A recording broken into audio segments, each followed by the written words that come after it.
Ladies and gentlemen, more of what critics are already calling Stephen Colbert and Barbra Streisand talking. Were there people you had to give heads up to about some of the stories you told in here? And I'm thinking specifically about Mandy Pankin. Did you send him a text saying, heads up? No.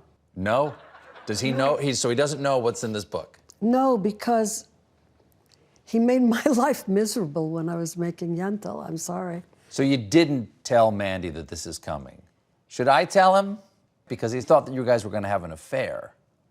That's the truth. In the book, you say you took him aside and said, "What's going on? You seem so right, agitated. You seem so You're banging into doors, angry, all that banging kind the of doors, stuff." yeah. And he said, "I thought we were going to have a more intimate relationship." Right. What do you mean? I thought we were going to have an affair. I don't know where this came from.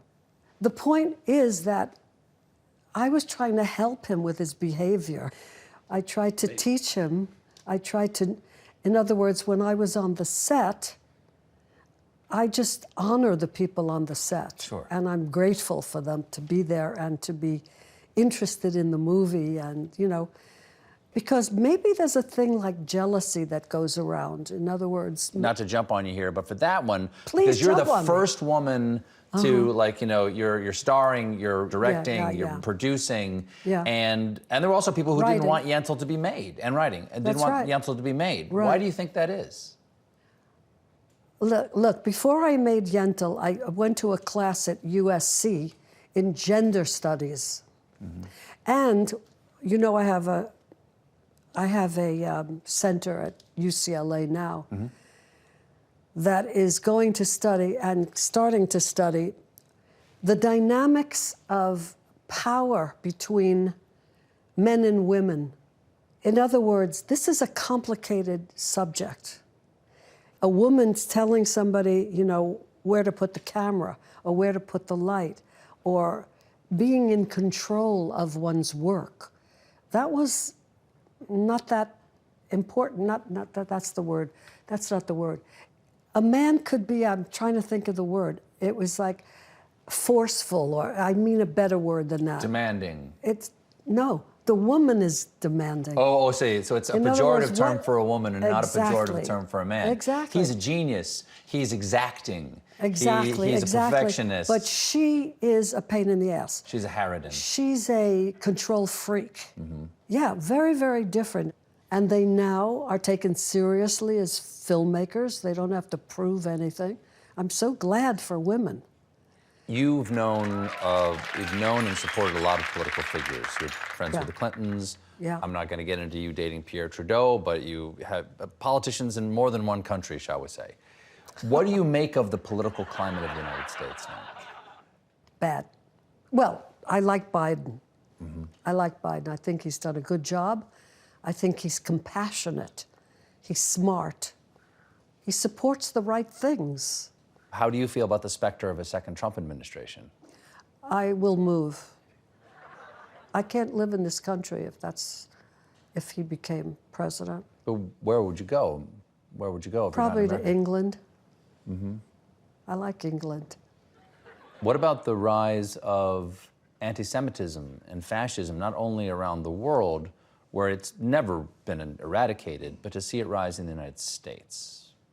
It's so sad. It's sad about what's going on today, meaning people have to live together, even though they're different religions or whatever. People are people. It's true. You know, we all want the same thing. We all want love in our hearts. We all want family. We all want to feel secure. I hope for the best, because this is heartbreaking, what's happening now with these people, the children, the mothers. It doesn't matter what religion they are. Do you know what I mean? This is beyond religion. This is insanity for us not to learn how to live together in peace. You see, this is what's hard, to talk about my career or even my book, when this deadly, combustible thing is happening in the world. It is hard to have proper perspective on like the things that were important to you at one time when you see something that is eternally important happening. I could easily cry about this. You know, where is God in this time? Where is he or she? Why can't that energy stop this madness? Is part of your drive to create beautiful art related to the sadness you see in the world? I think so. I think that's true. We can make stories that are more palatable to the audience, in a sense, and teach the lessons. Try to teach the lessons. Yeah, when you see Schindler's List or The Grapes of Wrath, art can teach, I think. People see the truth about things. Think that's all the Babs we got? Think again.